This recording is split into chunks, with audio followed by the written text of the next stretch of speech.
Jagan I-PAC office సందర్శనపై కూటమి నేతలు విమర్శలు గుప్పిస్తున్నారు. గత ఎన్నికల కంటే ఈసారి ఎక్కువ సీట్లు సాధిస్తామన్న జగన్ వైసీపీ ఓడిపోతే పార్టీ మూసేస్తారా అని బొండా ఉమా సవాలు చేశారు. అలానే సచివాలయంలో ఏనాడు తను కార్యాలయానికి వెళ్లని జగన్ ఐపాక్ ఆఫీస్ కి మాత్రం వెళ్లారని మాజీ మంత్రి ఆనం రామనారాయణ రెడ్డి విమర్శలు గుప్పించారు.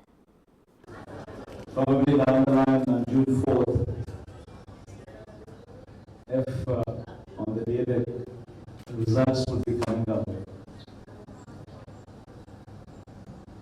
I promise that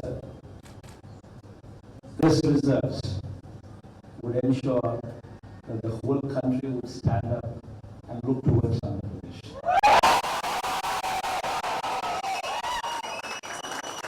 In fact, when someone told me last time itself was 151, last time out of 175, 151 itself is a tall number.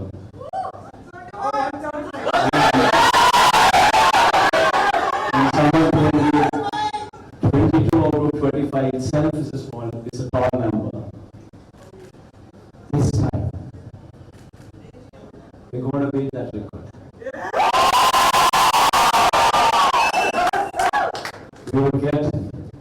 We will surpass 151, we will surpass 20. YSRCP party అధ్యక్షుడు ఆయన నిన్న వాళ్ళకి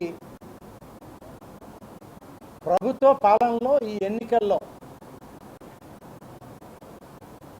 ఆయనకి సలహాలు ఇచ్చినటువంటి ఒక కన్సల్టెంట్ టీం ఆఫీస్కి వెళ్ళాడు. ఆయన ఆఫీస్కి ఆయన పోలా 5 సంవత్సరాల్లో క్యాబినెట్ సమావేశానికి తప్ప ఆయన కార్యాలయానికే సెక్రటరియట్కి ఆయన పోయిన దాఖలాలు మనం చూడాల. అటువంటి ఈ జగన్మోహన్ రెడ్డి ఆయనకి సర్వే చేసినటువంటి ఒక సర్వే సంస్థ కార్యాలయానికి వెళ్ళి వాళ్ళతో మాటామంతి జరిపి బహుశా ఆయనకి అదే చివరి సెల్ఫీ అనుకుంటాను. ఇక ఈ రాష్ట్రంలో సెల్ఫీ తీసుకునే అవకాశం ఆయనకి లేదు.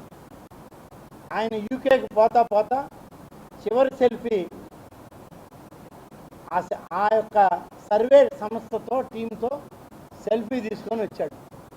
ఇక సెల్ఫీ తీసుకునే అవకాశం ఆయనకి ఈ రాష్ట్రంలో ఉండదు. ఎందుకంటే రేపు రాబోయేది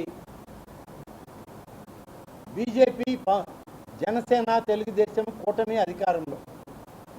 ఈ రాష్ట్రంలో ముఖ్యమంత్రి కాబోయేది చంద్రబాబు నాయుడు. ఈయన దగ్గరకు పోయి సెల్ఫీ తీసుకునే వాళ్ళు ఎవరు ఉండరు. ఏడవలేక నవ్వుతూ జగన్మోహన్ రెడ్డి మొత్తం సీట్లు మాయే,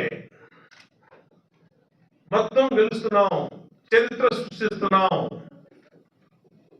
జూన్ 4వ తారీఖు దేశం మొత్తం ఏపీ వైపు చూస్తుంది అన్నాడు. ఓకే, నీ నమ్మకం నీకు ఉండొచ్చు. నీకు నమ్మకం ఉంటే జూన్ 4వ తారీఖు నాడు తెలుగుదేశం పార్టీ కూటమి విజయం సాధించిన తర్వాత,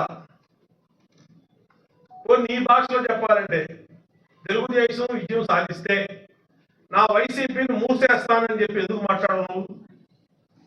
నువ్వు గెలుస్తున్నానని చెప్పావు, ఏకపక్ష విజయం అని చెప్పావు, సీట్లన్నీ 175 సీట్లు నీకే అని చెప్పావు.